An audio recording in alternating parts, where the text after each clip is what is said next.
안녕하십니까. 반갑습니다. 쉼표 청춘의 윤쌤입니다. 자, 이번에 새 코너를 만들었어요. 우리가 시사적인 부분들 있잖아요. 이런 부분들에서 여러분들이 좀 궁금했던 점들을 한 삽 조금 더 깊이 들어가 보는 그런 이슈에 대해서 이야기를 좀 드리고자 합니다. 제가 사실 시사에 대해서 강의를 할 때 제일 재밌다라는 얘기들을 많이 했는데, 혼자 막상 이렇게 카메라 앞에 서서 이야기를 좀 하려고 하니까 좀 떨리고, 특히 시사 부분은 좀 매우 떨리고 그렇습니다. 어찌됐건 여러분들한테 시사적인 부분들을 조금 더 쉽게 이야기를 좀 드리고자 합니다. 이번에 이야기 드릴 부분들은 바로 삼성 바이오, 즉 우리가 흔히들 삼바라고 이렇게 얘기를 하는 거죠. 여기에서 증선위 감리위원회에서 이런 얘기를 했습니다. 회계산업의 세월호 사건 명명백백한 고의분식이다 라고 이렇게 이야기를 했어요. 그럼 여러분들이 이게 얼마만큼 중요한 얘기인지, 또는 얼마만큼 우리가 화를 내야 되는 얘기인지, 또는 우리가 어떤 부분을 봐야 되는지 잘 몰라요.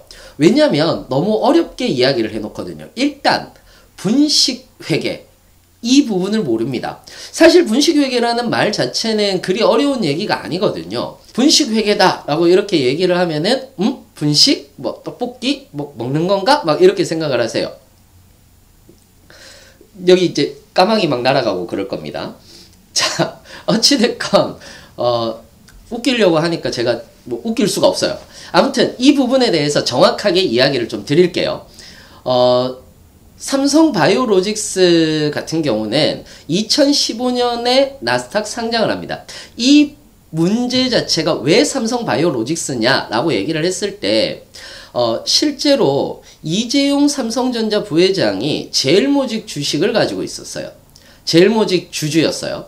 자, 그런데 실제로 삼성을 승계를 하기 위해서는 삼성전자 지분을 가지고 있어야 되는데, 그때 당시에는 삼성전자 지분을 가지고 있지 않았어요. 그렇다면 이건희 회장이 가지고 있는 삼성 지분을 그대로 승계하면 되거든요. 그러면 세금 내고 하면 되는데, 이거를 그러고 싶지 않은 거지. 그래서 어떻게 하느냐면은 삼성전자 지분을 갖기 위해서 제일모직을 키우고 싶은 거예요. 근데 제일모직을 키우고 싶은데 제일모직이 그렇게 크지 않죠. 그래서 합병이란 걸 하고 싶은 거예요. 그러면 합병을 할 곳이 어디 있느냐면은 삼성물산이 있는 거죠. 삼성물산이 있는데 이 삼성물산이 제일모직보다 컸어요. 그렇다면 삼성물산을 좀 더 작게 하고 제일모직을 키워서 제일모직이 삼성물산을 먹게 하면 되는 거예요.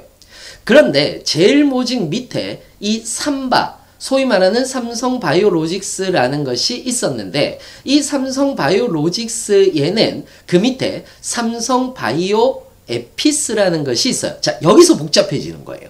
여기서 복잡해지는 건데, 아주 간단하게 얘기하면 제일모직 밑에 삼성바이오로직스가 있었던 거죠. 이 삼성바이오로직스를 키워서 나스닥으로 상장을 하게 되면 자동적으로 제일모직이 커지게 되고, 그러면 삼성물산을 먹을 수가 있겠다라고 한 거예요. 자, 그런데 실제로 2015년에 삼성바이오로직스가 나스닥 상장을 추진합니다. 그리고 2016년 11월에 규정이 개정이 되고 삼바는 2016년 11월에 코스피에 상장이 되는 것이죠. 이때 금융감독원에게 참여연대가 분식회계를 했다라고 하면서 의혹을 질의합니다. 이때 금감원은 문제가 없어요 라고 이렇게 얘기를 했거든요. 그런데 거기에다가 이제 다시 2017년 2월이 되어서도 한국공인회계사회 삼바 감리 결과 문제 없다라고 결론을 내렸어요. 그러다가 2018년 5월에 금감원에서 분식회계 혐의를 적발했다. 어디에서? 삼성바이오로직스에서 뭔가 분식회계를 했다. 자, 분식회계라고 얘기를 하는 것은 분한다고 그러죠. 예쁘게 분칠한다라고 얘기를 하죠. 그러니까 회계장부를 예쁘게 만든 거예요. 회계장부를 예쁘게 만들어서 없는 것을 키우거나 이렇게 한 것들을 우리는 분식회계다라고 이렇게 얘기를 합니다. 그러면서 특별감리 결과 보고를 한 거예요.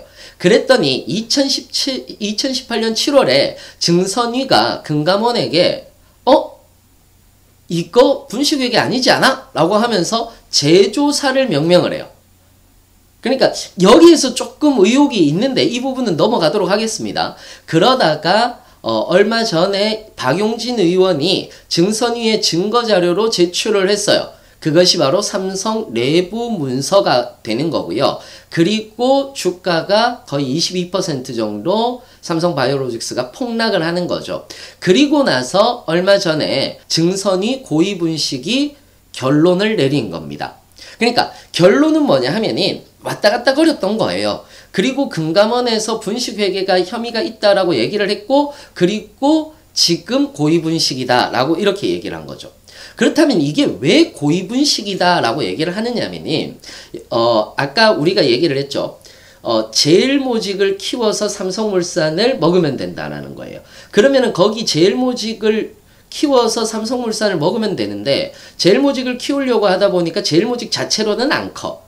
그러면은 그 밑에 있는 회사가 바로 바이오로직스인데 이 바이오로직스를 키우려고 하니까 뭐가 없는 거예요.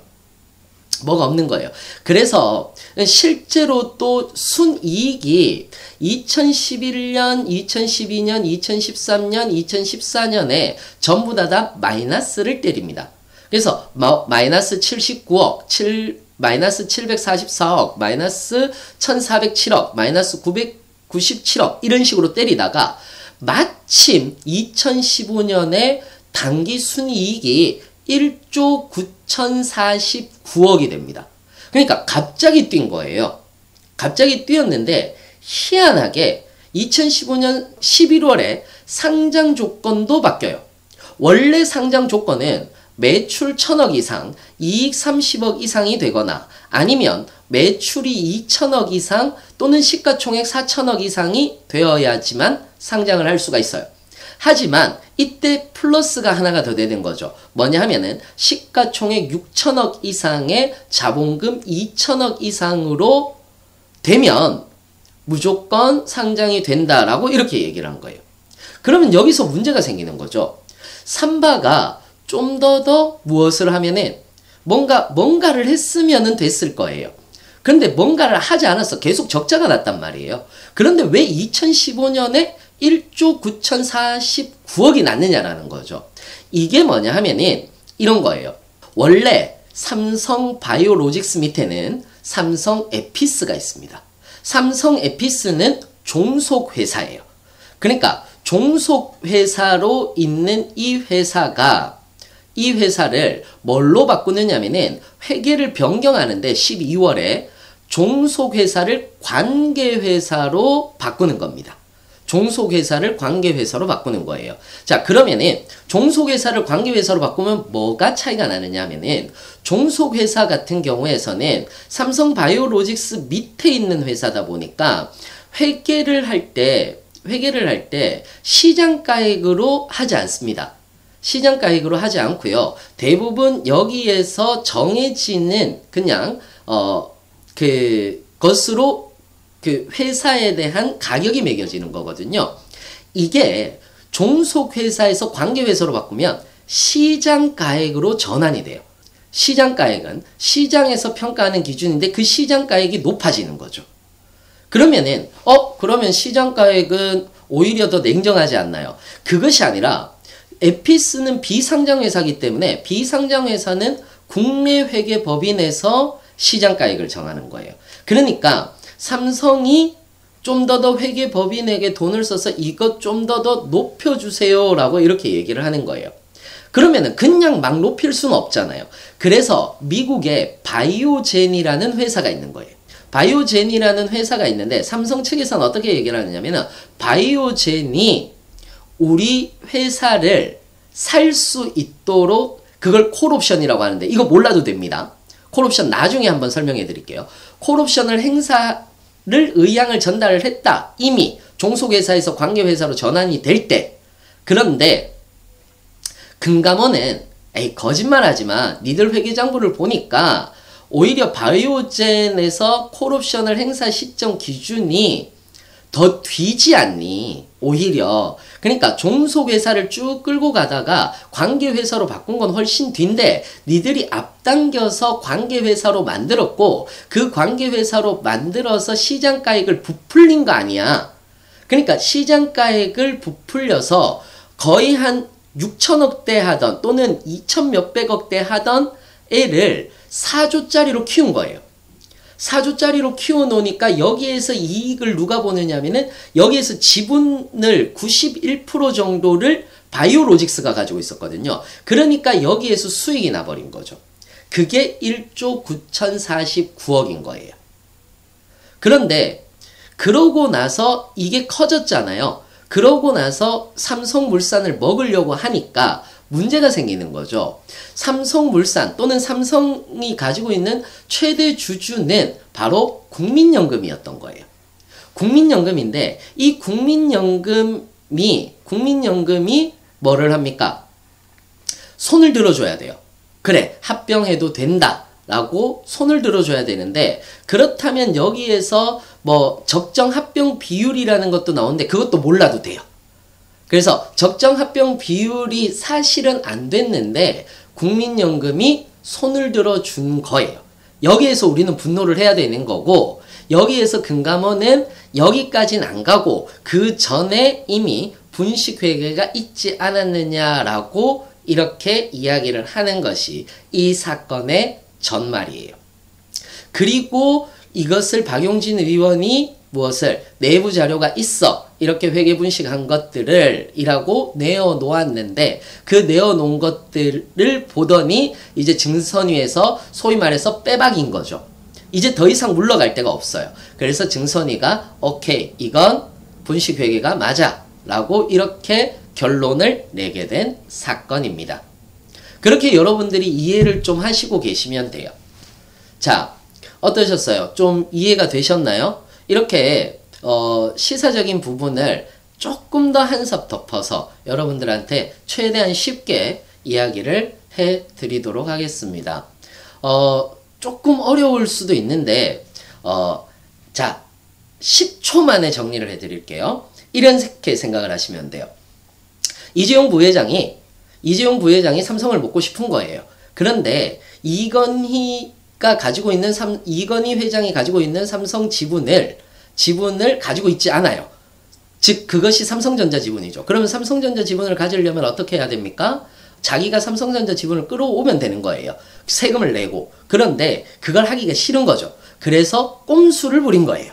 꼼수를 부려서 여기에서 자기가 가지고 있는 제일모직을 키워서 삼성전자의 지분을 장악하면 되겠다라고 생각을 한 거예요. 근데 제일모직이 작거든요. 그러니까 제일모직이 작으니까 얘를 키워야 되는데 이 얘를 키우는 부분 중에서 무엇을 할까? 아, 삼성물산이 있구나. 삼성물산을 먹으면 되겠네. 그래서 합병을 추진하는데 삼성물산이 제일모직보다 큰 거예요.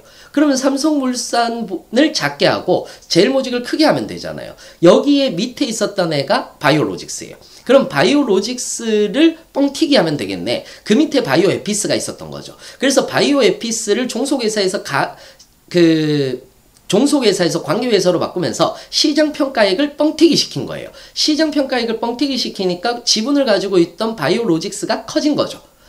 즉 단기 순이익이 난 거죠. 그럼 단기 순이익이 났으니까 이 지분을 가지고 있는 제일모직도 당연히 커지게 되는 거고요. 이렇게 커지게 되니까 삼성물산 합병을 시도를 한 거예요. 여기에서 대부분 대주주였던 국민연금이 저요! 하고 손을 들었는데 이의제기를 한 거예요. 이의제기를 딱 했는데 이의제기가 받아들여지지 않는 거죠. 그래서 소위 말하는 국정농단 사태 중에서 이런 것들이 있었던 거예요. 말 사주고 막 이런 것들. 그리고 난 뒤에 합병 허락해줘. 그래서 합병이 된 거예요. 그리고 나서 이 지분구조가 현재의 지분구조가 생긴 거죠. 여기에서 금감원이 뭐를 했느냐면 야 너희들 삼성 바이오로직스하고 에피스 이거 할 때 분식회계 했잖아 라고 제기를 한 거고요. 여기에서 대부분 증선위에서 야 다시 한번 봐봐 라고 얘기를 했었는데 이번에 박용진 의원이 무엇을 내부 문건 자료를 보면서 야 이거 확실해 분식회계라고 이렇게 얘기를 한 거예요. 그리고 난 뒤에 분식회계 딱 하고 그 증선위에서 이런 내부 문건이 나오니까 그래 분식회계 맞아 라고 하면서 땅땅땅 결론을 내렸다. 이것이 삼성바이오로직스 분식회계 사건의 전말이었습니다. 이렇게 여러분들이 알고 계시면 가장 쉽지 않을까라고 생각을 해봅니다. 자, 그렇다면은 여러분들한테는 조금 더 한 발 더 나가는 이슈로 여러분들을 만나 뵙도록 하겠습니다. 자, 그러면은 여러분들 다음 시간을 기대해 주시면서 좋아요와 구독 부탁드리겠습니다. 그러면 다음 시간에 뵙겠습니다. 감사합니다.